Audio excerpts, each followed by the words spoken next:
All right, everybody, welcome back to the podcast. Welcome to Ion Motive. This is episode number 33. Once again, I'm so happy to have you here today, and I'm particularly excited for this episode because this topic was sent in by a guest. So I posted on my Instagram story that I wanted to hear some topics from you guys, some topics you might like to hear on the show, and this is one of those suggestions. So today I'm going to be talking about how to handle anxiety, stress, and negativity in the moment as it arises.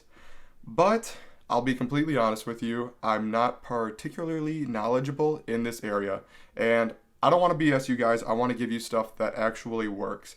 So I did a little research, did some studying on my own time, and I ended up finding this book called You Will Get Through This Night by Daniel Howell, who I believe is a comedian. And it's an interesting book because it's broken up into 3 parts. So I think it's called Tonight, Tomorrow, and the Next Day, or something along those lines. Those are the 3 parts.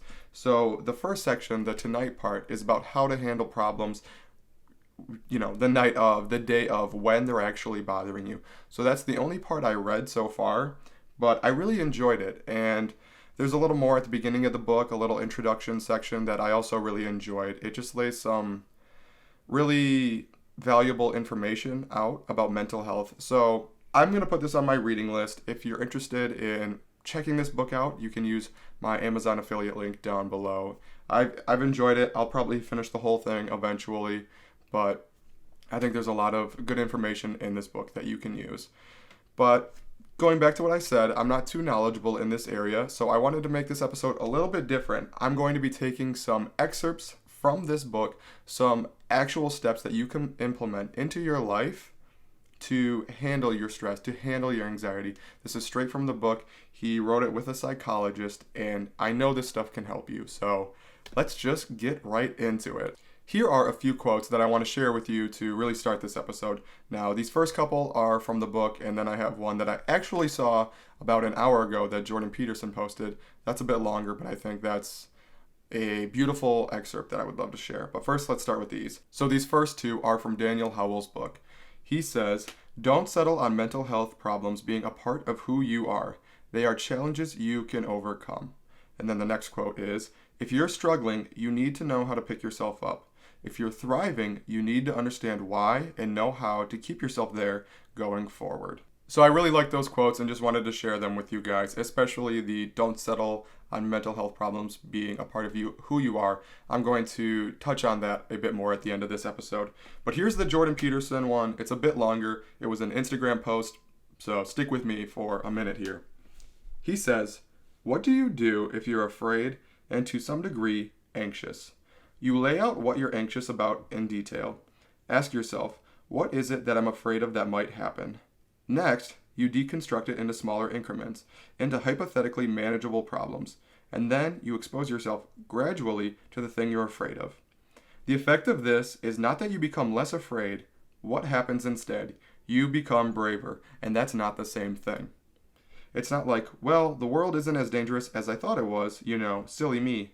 What happens, realistically, is, yeah, the damn world's just as dangerous as I thought, or maybe it's even more dangerous than I thought. It turns out that there's something in me that responds to taking that on as a voluntary challenge and grows and thrives as a consequence.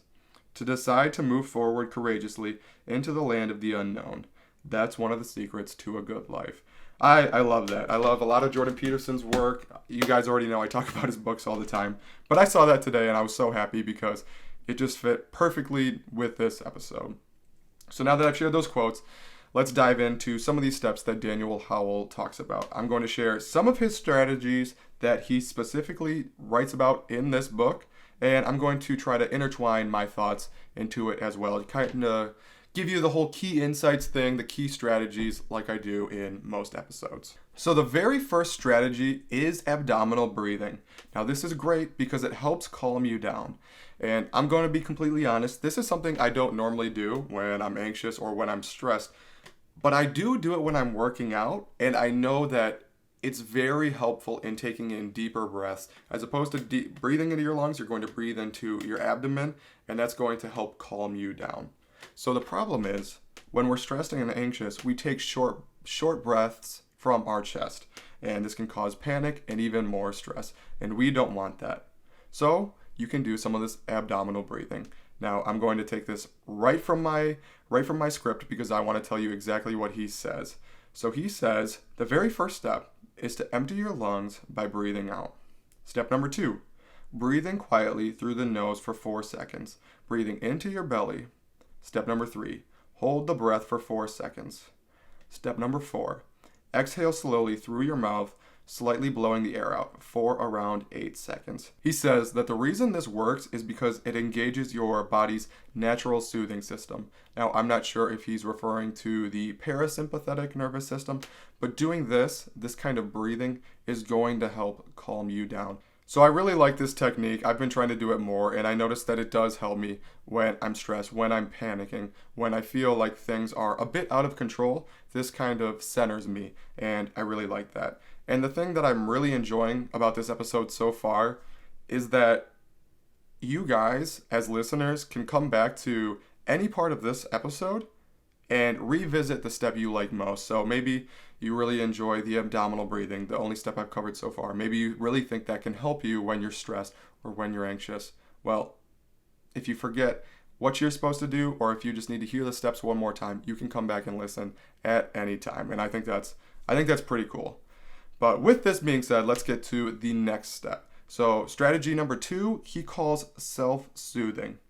And this is very helpful because it also brings you back to the present and calms you down as well. In his book, Daniel states that the issue is we can quickly be consumed by our own thoughts, and we develop this kind of tunnel vision where that's all we pay attention to. We can't get ourselves to focus on anything else other than these anxious thoughts, these intrusive thoughts, whatever they may be. In his book, he says that one of the ways to break this tunnel vision is to engage with the physical world. Use your 5 senses. So, for example, touch something. He says this will help you feel comfortable where you are. So maybe you're going to put on comfortable clothes or take a warm shower. Now, some of these things might not be possible depending on where you are, but just trying to find something to do can help ground you. So if you're out in public, maybe just going for a walk, noticing your feet hit the ground, that might be one of those things you can do.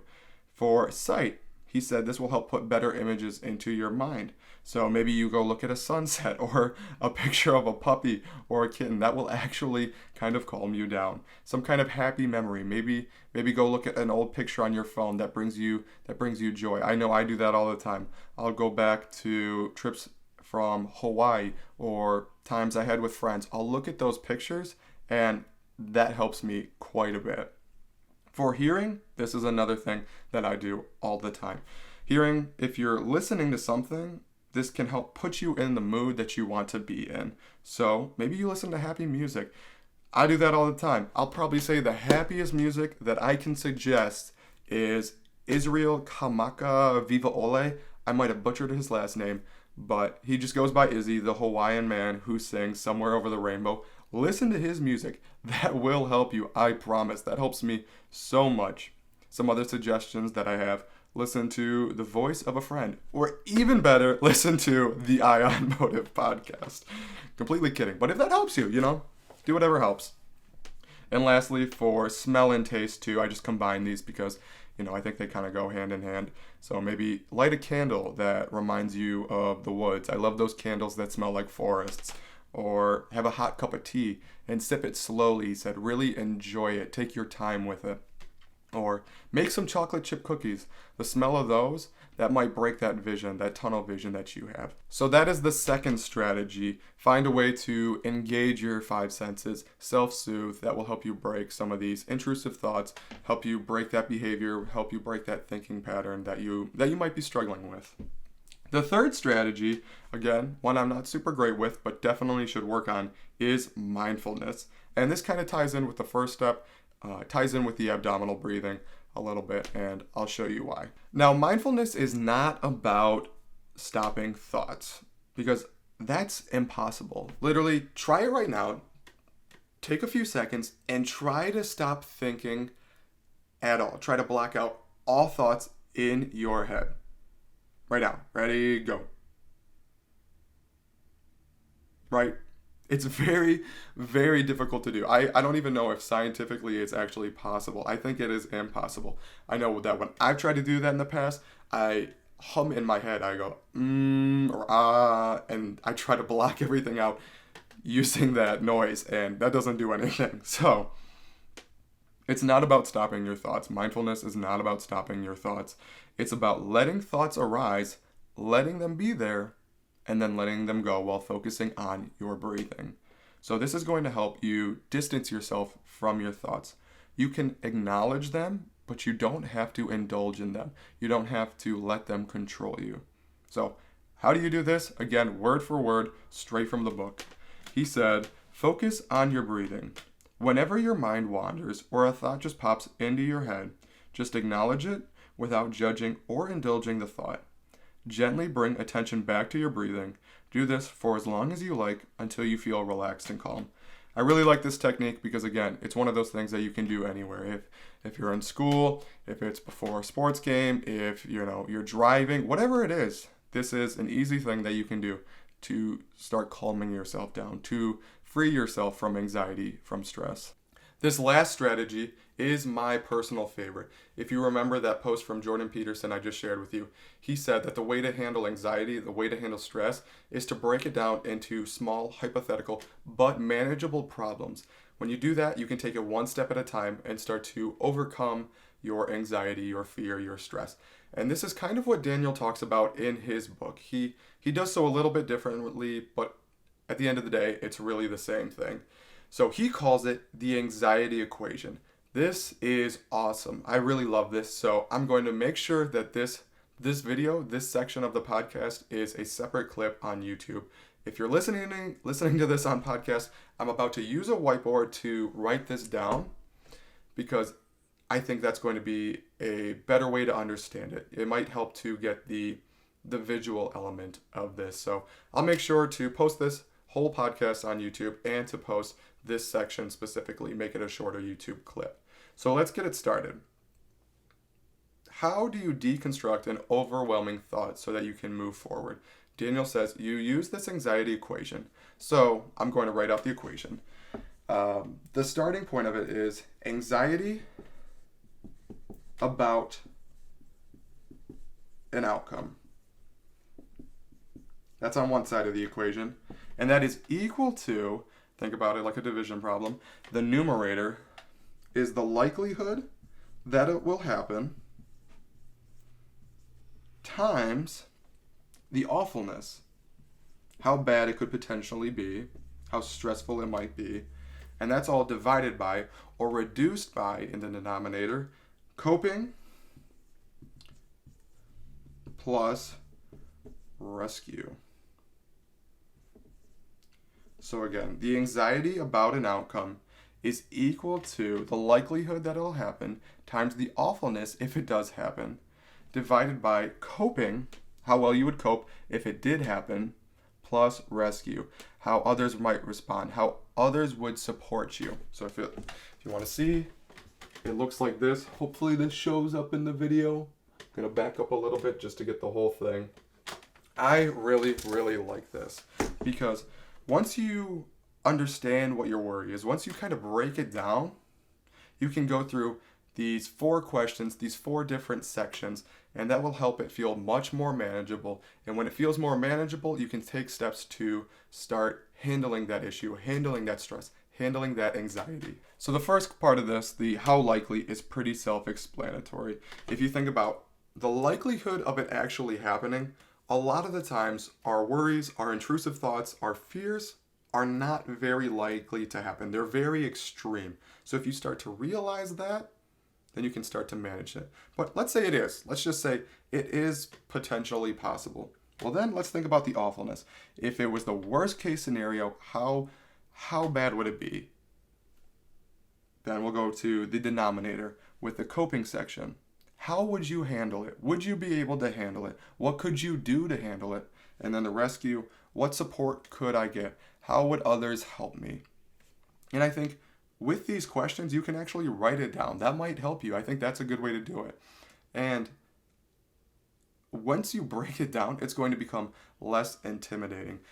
You'll feel much more calm. You'll break it up into these little sections, and then you can start to manage it. Now, I've done this in the past, but on a way more complex scale. I think with my OCD, with my anxiety, I've done this in my head where I'll think of a hypothetical issue and I'll try to break it down. I've never thought about how I was doing this. I never would have said, oh yeah, I'm breaking this problem down in my head. But I would try to work it out into my head to the point where I was able to feel comfortable, to where I felt like, okay, I'm starting to feel a little bit better about this. Still anxious, but it feels like less of an issue. So that helped me. But if I would have written it down, if I would have actually thought about it in distinct parts, I think that would have helped me a lot. So I think this is a great thing to do. For your current worries, he specifies between current worries and hypothetical issues.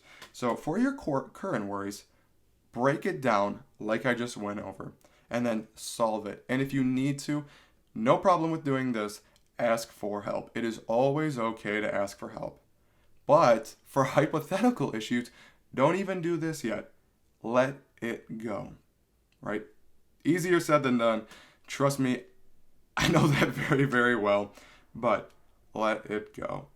If it becomes an issue in the future, you can break it down as a current worry, right? If it becomes an issue in the future, you can break it down then, but you don't have to do that. You can let it go. You have power over your mind, and you are able to do that.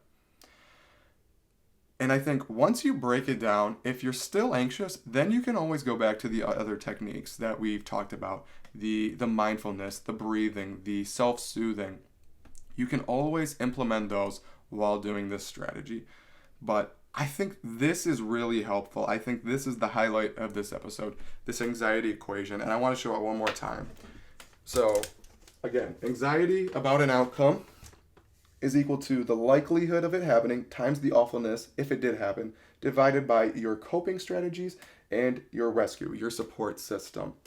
So with those 4 separate parts in the equation, the likelihood, the awfulness, the coping, and the rescue, break it down, write it out. And once you do that, start solving it. Ask for help. You'll be able to deal with that problem almost immediately. So I don't know, maybe if you need to carry a journal with you to do this, do that. That's awesome. I think that's a really good idea, because personally, it might be difficult to do in your head. It might be difficult to keep track of. And I think at that point, then you're kind of giving into the anxiety. You're giving into the stress. And in the long term, that's not necessarily a good thing. So I really love that. I think that is a great strategy to implement. One more time, I want to say the 4 strategies. Again, you can go back to any part of this episode if you ever need to. And I think that's why this is turning out to be one of my favorite episodes. So the very first strategy, abdominal breathing. This will help calm you down. Strategy number 2, the self-soothing. This is going to bring you back to the present and break that tunnel vision that you might have. Strategy 3, the mindfulness. Again, this is tied in with the breathing. And lastly, the strategy I just talked about, strategy number 4, the anxiety equation. Now, before I end this episode, I want to share some of my personal thoughts. This has been on my mind for a little while. So I just want to offer some hope if you're really struggling right now. If you saw my last Instagram post, I posted a quote that said, "Your struggles do not have to be your normal." And the reason I posted that is because I had seen some other people say some things, and I had read from this book that if all you know is a struggle, so maybe mental health struggles have been prominent in most of your life, then it might seem like a normal thing. And that can be true for any struggle, right? If you grew up in a rough home, that might seem like normal to you. If you grew up broke, that might seem like normal to you. If you grew up being made fun of, that might seem normal to you. You might have the belief that that's how the world works. I'm just coming up with hypothetical examples, but you might have that belief that, no, this is a certain way and that's it. There's no changing it. But I just want to remind you that whatever struggle you're facing in your life, whatever difficulties you might be dealing with, and I'm kind of specifically talking about the mental health challenges right now because that's the topic of this episode. Those issues, those struggles do not have to be your normal. there is always the other side where things are good, where things are positive, where things are going your way, where you're enjoying life, where you're not dealing with those issues, where you're able to manage them. You know, it is possible to change your thinking. It is possible to manage and overcome your anxiety, your stress. I've had times where I felt like it wasn't possible, where things just bothered me for way too long. And again, I probably should have spoke up and gotten help. But I want you to know that with some hard work, probably a lot of hard work, depending on the situation, and time, deliberate effort, and time, you're able to overcome those issues. You'll be able to get to that other side where you experience a new normal, one that you're content with, one that you might love, one that you're able to feel happy in and find peace of mind in. So I just wanted to share that. But like anything, that takes a lot of hard work. So again, practice good habits, find some alone time to work through these struggles, do these strategies that I just talked about, listen to good podcasts, read good books, visualize where you want to end up, feed your mind with what you want to become. I like that quote. I just kind of came up with it. I know it's pretty cliche and there's probably 50 other quotes that sound just like that. But feed your mind with what you want to become and then take action on that. Again, remember the last couple episodes I talked about envision what it is you want to become and then embrace the challenges required to get there. Start doing that. Work through that process and I promise things can work out for you. Things can end up the way you want them to. So that's really all I got for this episode. I hope you enjoyed it. This was probably one of my personal favorites that I've done. I'm going back to school in a couple of weeks, and there are some other things that I would like to do. I'm probably going to take a short break with the podcasts so I can work on myself and work on this to the point where I'm able to get episodes out on a weekly basis. That's my goal, but I've had a hard time doing it, and I feel like I'm grinding and not doing as great as work that I possibly could be doing. So I think if I take a short break, step back for a bit, and work on some things, I'll be able to push out some of the content that I want to on a regular basis. So I might do that. I'll probably still be posting on social media, so just stay tuned for that. Again, this book, Daniel Howell, You Will Get Through This Night. I recommend it. I haven't even finished it, read the first part, but I think there's a lot of great information in there, and I'm sure that in the rest of the book, there is some helpful advice that you can implement into your life as well. What I really like about it is that it's not vague. It's very specific. It tells you what to do. It tells you exactly how to handle your stress and your anxiety, and you don't get that a lot of the times. I think one of the things that you see often in the self-improvement world, and one of the things that I really try to avoid, is vagueness. Like a lot of times we can just throw out a quote and people almost expect that to do the job. And I know that that's not often the case. Often you need specific implementable tips or advice or strategies. So that's why I really like this book and why I wanted to share it with you guys. Once again, I'll make sure to post a short clip of the anxiety equation because I love that so much. It's really, if you think about it, it's no different than having a goal, a really, really big goal. So imagine your biggest goal, and it's almost frightening to think of. It almost seems impossible. So how do you address something that seems so far away and so difficult to attain? You break it down into smaller steps and you work on it one day at a time. It's the same thing with your mental health. If you work on it one day at a time, if you do the tasks that the day presents, then in the long run, you're going to win. You're going to end up where you want to be. So just remember that. I think that's the highlight of this episode. Take it one day at a time. Do the things that you know will benefit you in the long run, and eventually you will be where you want to be. So that's all I got. Oh yeah, I wanted to share. I was going to try to talk about it into this episode. I wanted to talk about it somewhere when I was talking about anxiety and fear. Me and Tommy, my best friend, just jumped out of a plane the other day. We went skydiving, and that was so cool. Probably the coolest thing I've ever done, and we had a great time doing it. So I wanted to say that in this episode somewhere, but I forgot to. So yeah, it was awesome. If you ever want to go skydiving, I suggest you do it. It was amazing. And I feel like I need to do it again because there was so much adrenaline pumping through my body that I have a hard time remembering it and breaking down what actually happened because it was so much at once. So go skydiving. That's how I'm going to end this episode. I'll see you soon. I'll see you on the next episode of Ion Motive. Until then, remember, take charge of your being.